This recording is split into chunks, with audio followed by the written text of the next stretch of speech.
Bom, pessoal, só para repescar aquele conteúdo que passou batido, a gente vai fazer a nossa breve revisão. Então, vamos lá para a gente ir sanando as dúvidas para vocês fazerem a atividade sala. Aqui nós estamos na nossa aula número 8.2, lembrando que o tema é nomenclatura orgânica, regras gerais, parte 3, o retorno do retorno. O que nós vamos falando aqui? A gente estava falando sobre os radicais, que são os grupos orgânicos substituintes. Aí vem o conceito, a expressão grupos substituintes orgânicos ou simplesmente grupos orgânicos, ela é utilizada para designar qualquer grupo de átomos que apareça com frequência nas moléculas orgânicas. O que a gente tem então? A gente tem que quando espécies orgânicas apresentam grupos substituindo um ou mais átomos de hidrogênio de uma cadeia de hidrocarbonetos, elas recebem o nome de grupos substituintes. Então, observe aqui esses exemplos que a gente viu já lá no nosso conteúdo. Nós vimos cadeias que apareciam dessa forma aqui, ó. H3C, CH, CH3. E aqui no meio a gente tinha um CH3. O que acontece? Esse carbono aqui, como ele só tem 3 átomos de hidrogênio, e nós sabemos que o carbono faz 4 ligações, ele tem o que nós chamamos de valência livre, que é esse tracinho mostrando que ele pode fazer mais uma ligação. Então, o que acontece? Ele vem e se liga a esse carbono aqui, como exemplo, aonde ele teria 2 átomos de carbono, de hidrogênio, né? Então, ele substitui um desses hidrogênios, fazendo uma ligação direta lá no nosso átomo de carbono. Por isso, pessoal, que ele recebe o nome de substituintes, porque eles estão substituindo um hidrogênio que deveria estar aqui. Como eles são derivados de cadeias normais, para dar o nome, a gente usa a nomenclatura oficial. Vê quantos carbonos tem, utiliza lá os prefixos da nossa tabelinha, de acordo com a quantidade de carbono, e acrescenta a terminação -il. Então, onde a gente tinha lá, por exemplo, aqui, ó, um único carbono, a gente viu que o prefixo é met. Então, simplesmente acrescenta-se a terminação -il, ficando o nome metil. Aqui, outro grupo substituinte que tem uma valência livre, ou seja, esse nosso carbono aqui, ele vai se ligar a um carbono da cadeia, substituindo um dos seus hidrogênios. Como ele tem 2 átomos de carbono, ele vai receber o nome etil, porque et é o prefixo para 2 carbonos, e como ele é um grupo substituinte, a terminação é -il, então fica etil. Nesse daqui está aqui a valência dele, ele tem 3 átomos de carbono, então o nome dele é propil. Esse daqui, a valência livre, é a do carbono do meio, então ele recebe o nome de isopropil, porque ele tem essas 2 extremidades iguais, então fica isopropil. E aqui nós temos o butil, porque ele tem 4 átomos de carbono. Existem também grupos substituintes de compostos aromáticos, né? Onde a gente tinha lá benzeno, que seria o nosso anel aromático ligado ao CH3, nesse caso aqui ele está ligado ao CH2, ou seja, esse carbono aqui tem uma valência livre, então ele recebe o nome de benzil. Aqui nós temos uma valência livre nesse anel aromático, na posição para, né? Então ele vai receber o nome de alfa-naftil. Esse aqui é na posição meta, recebe o nome de beta-naftil. E esse daqui, ó, o grupo substituinte no único anel benzênico sozinho, perceba que ele não tem a presença do carbono como no primeiro exemplo. Então ele recebe o nome de fenil. ou seja, ele é uma variação do fenol. Eita, gente! Mas, acabou? Não, vocês vão fazer a atividade e eu vou aguardar vocês aqui para a gente fazer a correção junto. Então, sucesso lá para vocês!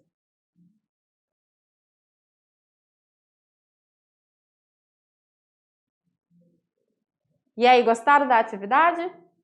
Conseguiram fazer tudo? Espero que sim.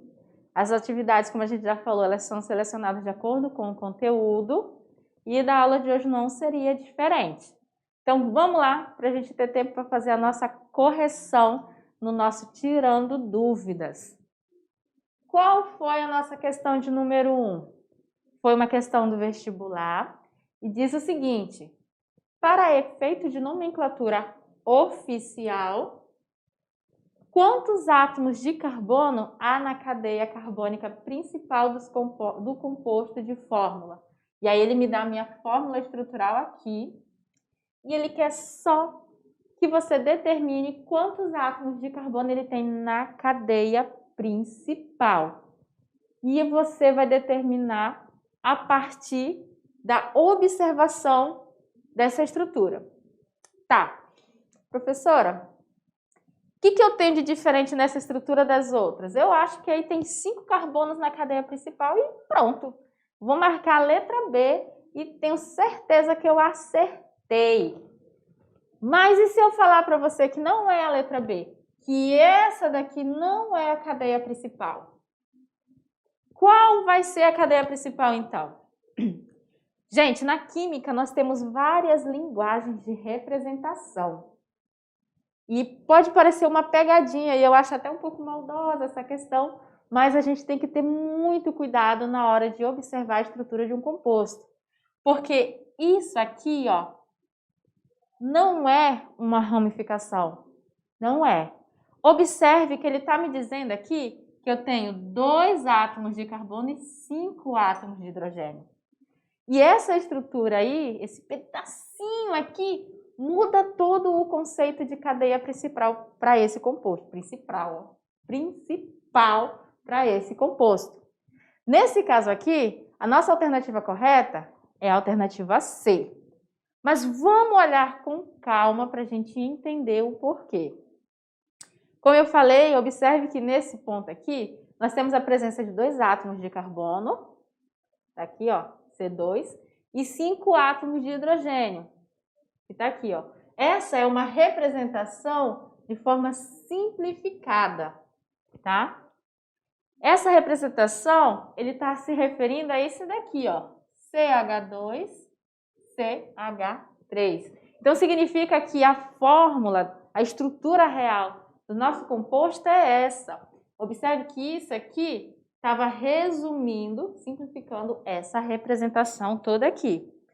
O que faz toda a mudança da determinação de cadeia principal, fazendo com que essa seja a maior sequência de carbonos, incluindo a ligação dupla, porque aí eu vou ter 1, 2, 3, 4, 5, 6 carbonos. Então, esta daqui é a nossa sequência da cadeia principal. E esses nossos coleguinhas aqui, ó, CH3 e CH3, que são metil, passam a ser as nossas ramificações. Então, olha só que interessante essa questão. Essa estrutura aqui, que a gente está vendo, ó, C2H5, nada mais é que uma forma de representar o CH2, CH3. Isso significa, pessoal, que é como se eu tivesse isso aqui, ó. Deixa eu fazer para vocês de um modo diferente, que fique mais fácil para você visualizar. Vamos ignorar esse CH2 aqui e vamos pensar que essa ligação está vindo direto aqui, ó. CH2, CH3. Se a gente for representar simplificando, eu tenho 2 átomos de carbono e 5 átomos de hidrogênio. Foi isso que foi feito aqui nessa representação. Por isso que a nossa cadeia principal tem 6 átomos de carbono. Então, a gente viu aí já a explicação. Vamos para a nossa questão de número 2. Observe que é uma estrutura até que semelhante, mas não é o mesmo composto da questão 1. Diz assim: alcenos são hidrocarbonetos acíclicos, contendo uma ligação dupla em uma cadeia carbônica, seguindo as regras de nomenclatura da IUPAC, que é a União Internacional da Química Pura e Aplicada. Qual a nomenclatura correta para o composto representado pela estrutura a seguir? Então, meus amores, agora você vai colocar em prática o que a gente viu na aula, que é dar nome ao composto obedecendo às regras de nomenclaturas que a gente vem vendo dentro dessa unidade. Qual é o primeiro passo para a resolução dessa questão? É a definição de cadeia principal. Como nós temos aqui, a presença da ligação dupla, já lembre-se que ela obrigatoriamente tem que fazer parte da nossa cadeia principal, tá? Então, qual dessas alternativas vocês marcaram como correta? O nome do composto foi a letra A, B, C, D ou a letra E? E aí, vocês chutam aí pra gente? Se eu pudesse escutar vocês falando. Nessa questão, pessoal, a alternativa correta vai ser a letra D. Por quê? Se a gente for observar, a nossa cadeia principal é essa daqui. Mas, se você colocar a cadeia principal sendo para cá, vai dar a mesma situação.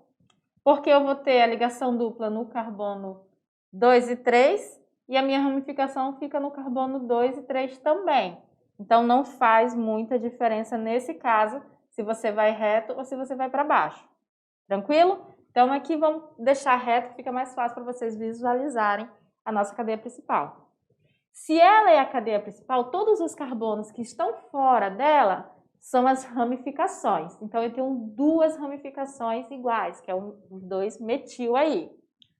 Depois que eu definir a cadeia principal e a ramificação, a gente vai numerar a cadeia começando pela extremidade mais próxima da nossa ligação aqui, Então, a gente vai começar por esse carbono. Ele é o carbono 1, 2, 3, 4 e 5. Qual o próximo passo? Identificar aonde estão as ramificações. Então, eu tenho ramificação no carbono 2 e no carbono 3. Como é o mesmo tipo de ramificação metil, a gente faz aquele esquema lá, 2,3 dimetil. Então, a gente coloca aqui, 2,3 dimetil, porque eu tenho o mesmo tipo de ramificação. Coloco o número do carbono aonde eles estão e o nome da ramificação. Não tendo mais nenhuma ramificação, eu vou dar o nome da cadeia principal. E aí, o nome da cadeia principal, pessoal, você sempre vai dar como se ele nem tivesse ramificação, porque a ramificação já está aqui. Você vai olhar somente a quantidade de carbonos que tem, que nesse caso são 5, então o prefixo é pente, e vai dizer onde está a ligação dupla.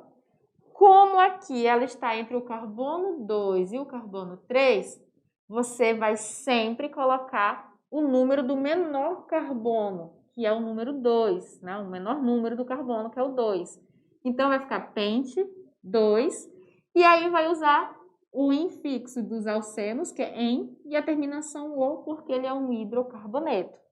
Então, nós temos 2,3 dimetil pente 2-eno. É o nome do nosso composto, que é a alternativa que a gente viu aí correta. Alternativa D.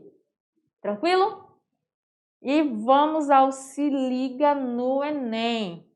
Essa questão aqui é uma questão do Enem que nós pesquisamos, e ela é do ano de 2012, e diz o seguinte: uma planície ocorreu um acidente ambiental em decorrência do derramamento de uma grande quantidade de um hidrocarboneto que apresenta, no caso, que se apresenta na forma pastosa, a temperatura ambiente. Um químico ambiental utilizou uma quantidade apropriada de uma solução de para-dodecil benzeno sulfonato de sódio. Esse daqui, ó, é o composto. Ele é um agente tensoativo sintético para diminuir os impactos desse acidente. E aí vem a questão e a pergunta. Essa intervenção produz resultados positivos para o meio ambiente, por quê? 2 pontos.